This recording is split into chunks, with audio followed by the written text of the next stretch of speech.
Taurus, ito yung reading mo para sa kabuuan ng December. Tignan natin ano yung mga energies, mga ganap, possible na blessings or challenges mo, mga dapat mong malaman. Don't forget to like, share, follow, or subscribe. And maraming salamat sa iyong patuloy na pagsubaybay, Taurus. Malaking tulong yung inyong mga likes, shares, comments.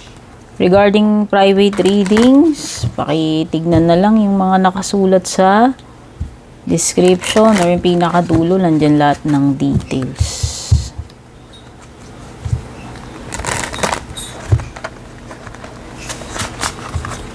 Kuha tayo bawat isang card, ay color. Kuha tayo ng house. Kuha tayo ng planet. And then, kukuha tayo ng isang zodiac sign for your astrological profile ngayong December.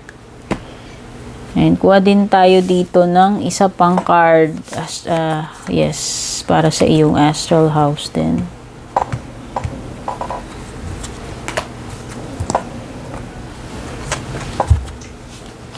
Then, kuha tayo nito.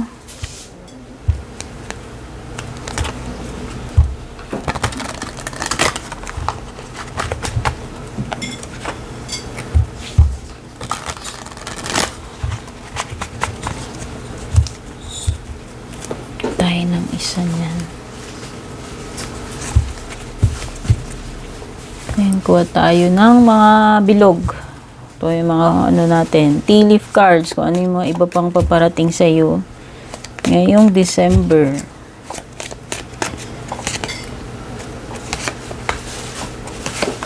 And of course, kukuha din tayo para sa iyong love life, syempre.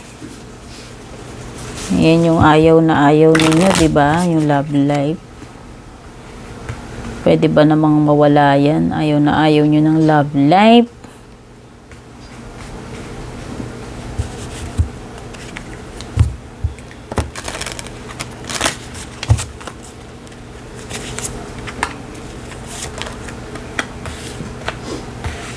Ayan. Siyempre, kukuha din tayo ng cards dito, tarot cards. Para ma-clarify natin yung mga cards na nandyan.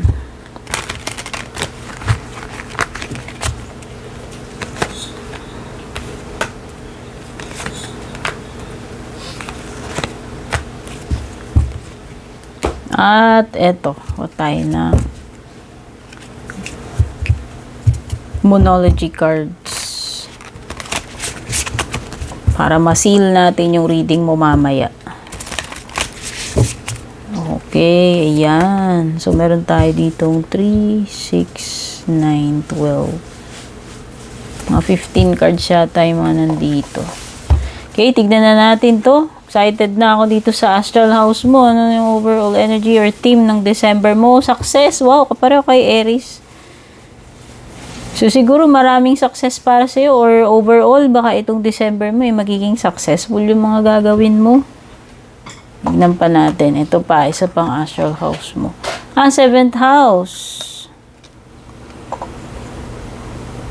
Okay, so yung mga bagay na pang long term and pwedeng related siya sa romantic, business, or family mo. So, pwedeng this is something na magtatagal, stable, o pang matagalan daw pagdating sa romantic, sa business, sa family, or sa career mo. Okay? Ugnayan, mga yung mga connections mo about romantic, business, family. And and parang pinapalakas pa yan ng card mo ng success. So, likely successful yung mga dealings mo, mga transactions mo sa business, yan, pagdating sa relationships mo. Sabi ko nga, something na stable, magtatagal. Meron ka ring Saturn. So, ayan, nakikita ko, ito yung mga transformation. Ayan. So, sabihin na natin, kaakibat na itong transformation mo is success. So, pagdating sa romantic ito, sa business, sa family, sa career mo, nakikita ko na may mga babaguhin ka. Taurus, or may mga pagbabago na hindi mo inaasahan darating siya, pero all will be successful. Ang ganda ng card mo, no? Stable yan, stable, magtatagal, magiging successful. So, ito yung mga, kung may babaguhin ka dyan, yan na yung mga pang long term. No? So, may kinalaman man yan sa romantic mo, sa family, sa career or business. At meron kang Pisces energy. This energy is wistful, endlessly loving, compassionate, and forgiving. It confuses and softens resolve. So, pwedeng you are dealing with a Pisces, kung meron man, or baka may Pisces ka sa chart mo, may person kang ka-deal na Pisces, na pwedeng related sa family, sa business, or sa romantic mo. So, ibig lang sabihin nito is magiging ganito yung energies mo. Magiging compassionate ka, loving, and forgiving. Siguro mas soft yung energy, yung approach mo. Yun yung nafe-feel ko dito sa iyong Pisces energy. Sorry naman, di ako magaling sa astrology, no? Pero try ko lang tignan ko ano pa yung ibang sinasabi dyan. Okay, basta kasi ito, you are surrounded by the energy of Pisces. Whether si Pisces na literal na tao to, or yung pinaka-energy lang mismo ng Pisces. Okay. So, this is about pagiging, patient. Pagiging,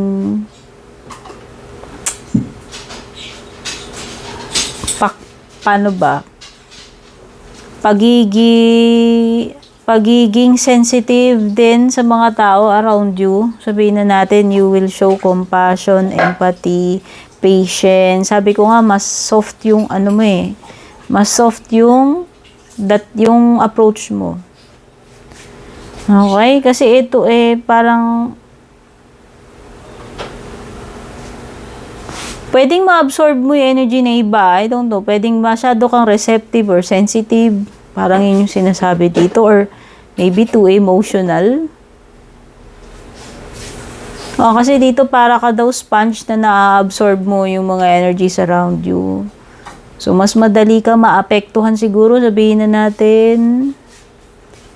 Madali kang ano ba tawag dito?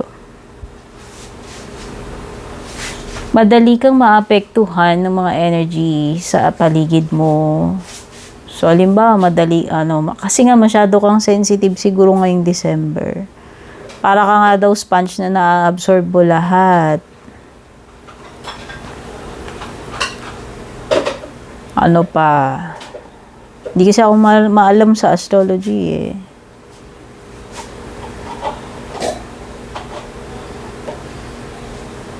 It's okay, pwedeng maging people pleaser ka ngayon. Yan, yun yung isa pang nababanggit dito eh. Pwede ka daw maging people pleaser.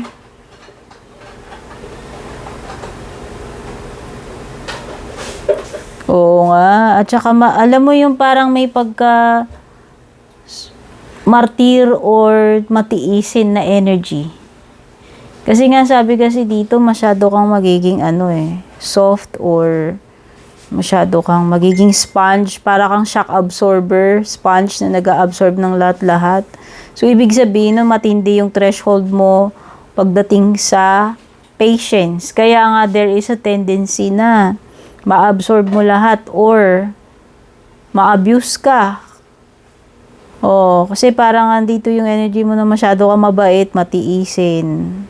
Or masyado kang available para sa iba, people pleaser energy. You are most likely to put up with more abuse nang sa kung ano yung dapat mo lang na-i-accept. Ayan, pwede nga lumagpas ka sa threshold mo rito. Yun lang. Masyado kang magiging matiisin, martir. Masyado mong ito-tolerate yung mga bagay-bagay na lumagpas na doon sa pinaka-boundaries. Okay? So, you need to Set limitations, boundaries, Taurus, siguro yun. Huwag kang parang sponge na i-absorb mo lahat-lahat. Yung mga hindi mo dapat i-absorb, wag mo na i-absorb, no? Kasi you will end up, ikaw naman yung battered dito. Yun lang yung nakikita ko. Pero, kung titignan natin sa ibang banda, maganda yung energy mo kasi parang kaya mong matolerate kumbaga, parang kaya mo pa nga lumagpas doon sa limitations mo doon. Yun lang yung na ano ko doon. Siguro yung pinaka-advantage. Pero if ever na merong mga tao na nagtitake advantage sa'yo, nag-a-abuse sa'yo, hindi maganda kasi parang dahil ba masyado ka mabait, matiisin, mapasensya, para ka martir, tatanggapin mo na lang lahat yun hanggang kaya mo. Yun naman yung negative or downside nitong card na ito. Most like, especially ang pinag-uusapan pa naman dito is 7th house. Ito yung significant other mo. Pwedeng jowa mo, asawa mo, or family member mo, yung makakadil mo dyan. So, ito yung area na affected sa'yo yung 7th house mo So, may kinalaman ito sa relationships, whether mapapamilya man yan, maparomantic, or sa business, or sa career mo. Yun yung and pwede nga yung ganyan, yung energy niya is Pisces energy.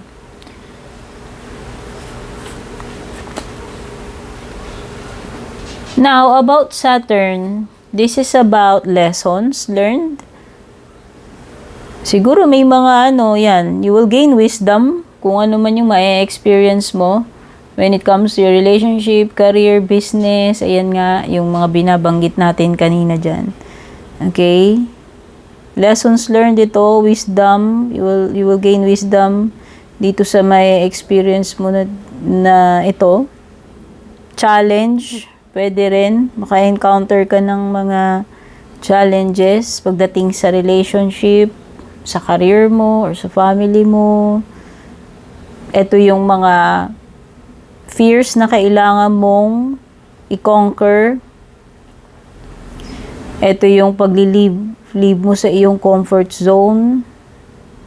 Kumbaga, ito yung pakikipagsapalaran mo, yung gagawin mong malakas yung loob mo para sa iyong personal growth and wisdom.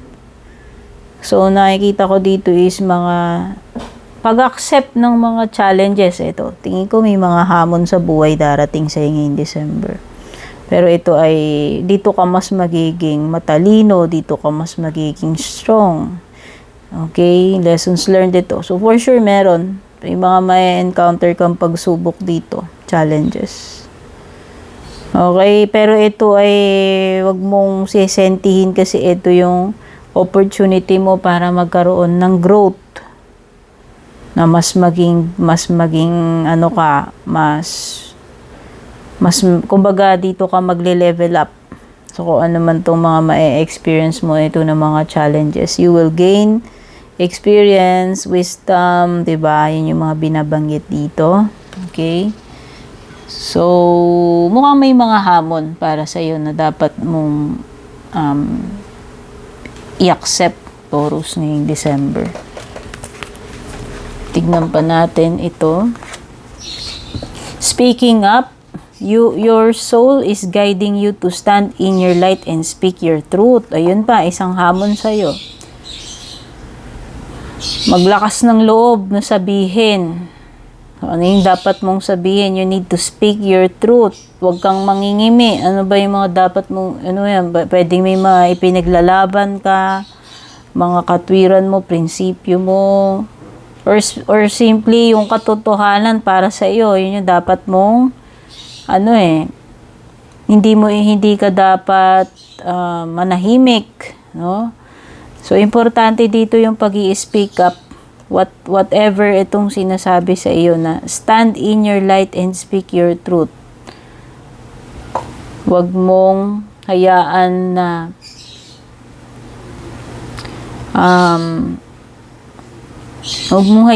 mawala yung iyong karapatan na yun. No, kung ano man itong dapat mong ipaglaban, or kung halimbawa na-accuse ka of something, Okay? Kasi parang meron itong sinasabi na kailangan yung truth eh. And kung paano mo sabihin, paano ka magpakatotoo din sa sarili mo, yan. Nakikita ko kasi dito is speaking your truth. Magpaka-natural, magpakatotoo, or you will stand by kung ano yung truth, no? So, meron something about pakikipaglaban ng, kumbaga, nakataya dyan yung iyong credibility, yung pagkatao mo, yung prinsipyo mo, paniniwala mo, yung values mo, no? Whatever is true para sa iyo, yan, dapat manindigan ka dun or ipaglaban mo yun, speak up mo yun. Ano pa yung mga paparating sa'yo? Meron kang heart, love, deep affection, and caring. So, yun na nga, hindi ka na magtataka kasi lumitaw yung 7th house dyan. May binabanggit about significant other. So, yung iba dito, if you're single, ready to mingle, Taurus, yan. So, December is a month kung saan,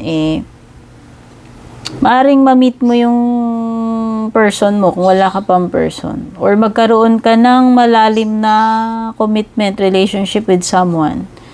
Okay?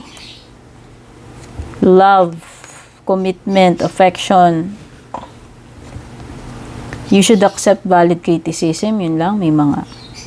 Siguro may mga dapat kang baguhin or huwag kang maging sensitive kung may mga tao man na pupuna sa'yo. Kasi sabi naman dito, it's valid criticism. Siguro, meron lang mga, kasi may binabanggit dito sa Saturn, you should accept the challenge. May mga ano dito, may mga lessons learned. So, ayan. Maging open ka. Huwag kang masyadong balat sibuyas if ever pagdating dito sa mga criticisms na to. Kasi ito rin yung, kumbaga dito ka rin naman, ito na yung opportunity mo na baguhin kung ano man yung mga dapat mong ayusin sa sarili mo. Kung may mga dapat ka mang i-improve or kung may mali man sa'yo. Okay? Just parang tanggapin mo na lang yun as a challenge para lang mabago mo. Mas maging better ka pa. Ayan. Mas mag-improve ka pa. Kasi pwedeng may mga mamiminta sa'yo dito, mangbabash, mangpupuna. So, expect mo na yung mga ganyan. At yan na nga, kung merong mga hamon sa buhay mo with the Saturn card dito, mga lessons learned, experience, ayan, kung may mga challenges, problema, mas mareresolve with the bridge card. Sabihin na natin. Okay? Magiging successful pa rin yung outcome. Kasi you have success card, buti na lang. Kasi may mga challenges dito. So, ano yan, masusolve mo yung mga problems mo. And pagdating naman sa iyong love life, you have dream. O baka eto na nga yung dream mo. Dream mo na person. Kasi nga parang yung mga iba dito, specific sa single, yung mga wala pang jowa. Sorry naman at tumigil pala yung camera ko na naman na napaka very good, no? Pakapasaway lang. Tuloy natin. So, ayan na nga. Ang sinasabi dito sa love life mo ngayong December, you have dream, forgetfulness, and acquaintance. So, specific to, sabi ko nga, if single ka, ang lakas kasing energy dito no, sa 7th house mo about significant person. Kung wala ka pang jowa, eto na yung time na mamimit mo na tong person na to. Person of your dreams, remember. So, this could be an ideal partner or this is your dream relationship. Ideal, dream, okay? So, pwedeng na-meet mo na siya actually kasi pwedeng nakalimutan mo lang. Ngayon, forgetfulness. Pwedeng nakalimutan mo lang pero baka nagkaroon na kayo ng encounter netong person na to somewhere or kung kailan man yun in the past. Pwede kasing basta nagtagpo na kayo or nag-cross na yung landas ninyo pero siguro hindi mo lang maalala kung kailan or kung saan. Pero ang sinasabi nga, this is the person or the relationship of your dream. So, ito yung ideal mo. Kaya kung ikaw ay single, ito na yung sign ngayong December siguro na you will meet someone or maaaring na-meet mo na siya pero hindi mo inaakala na magkakaroon kayo ng malalim na connection or malalim na feeling sa isa't isa. Yan. So, maganda naman pagdating sa love life mo, especially sa mga single dito. Okay? So, meron kang Virgo energy. Merong Virgo, possible na may water sign din dito, Cancer, Scorpio, Pisces, or Aquarius. Ayan na, matatapos na yung period mo ng pagiging solo mode, Taurus. Kaya kung matagal ka ng solo sa buhay, single, itong December na siguro yung may mamimit ka na meron ka nang makakasama. Finally. O, sa love life mo man to or hindi. O, matagal ka man nagsosolo sa buhay, matagal kang walang jowa, ito na. Yung period mo ng pagiging mag-isa, kalungkutan, solo mode, ay matatapos na. Wow! Pwedeng iba dito merong abandonment or detachment. Kung hindi man ito related about love life, pwedeng inilalayo nyo yung sarili nyo, i-detach nyo yung sarili nyo of someone or something. Pwedeng iba may na-encounter kayong parang nalilito kayo, naguguluhan kayo. Hindi nyo mahanap yung tamang landas kasi hermit yan, parang naliligaw eh. Naliligaw, nawawala sa direksyon. Kailangan ng guidance kung sino man yan, ikaw yan, kung may person man makakadeal na ganyan yung energy niya. Okay, pwedeng ma-meet mo dito is mas bata. Or kung ikaw, basta merong mas bata, ikaw yung mas bata or siya yung mas bata. Although, may sinasabi dito na you could be dealing with someone who is insecure or immature, whether mas bata siya by age or kahit hindi. Okay? It could also mean disappointment in some affairs. So, yan, baka you will be let down by this person. Kung sino man to, si water sign siguro, or itong si earth sign, si Virgo.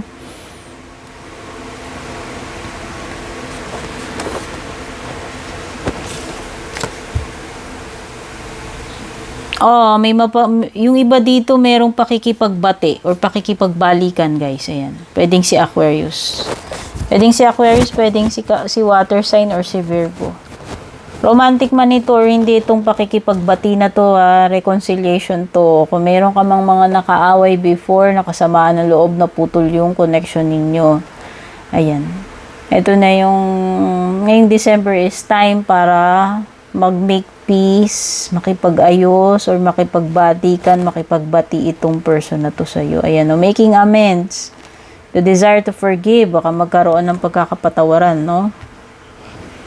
Peace yan. Ibig lang sabihin nito, may makikipag-peace na sa'yo. Or magkakaroon na ng acceptance or forgiveness about the situation. Romantic man ito or not. Okay? So, meron ding tendency na makipagbalikan. Yan. And, last card mo, step out of your comfort zone. Ito nga yung sinasabi ko. Accept the challenge. Kung talagang gusto mong maging successful ngayong December, you need to step out of your comfort zone. Kailangan mong lakasan yung loob mo, mag-try, makipagsapalaran. Okay, Taurus. Sana nakatulong sa itong reading na to. Take care. God bless, babush. And kung balak nyo pong mag-book or mag-inquire ng personal readings ko, basahin nyo lamang po itong nakasulat sa screen or yung nakalagay sa description.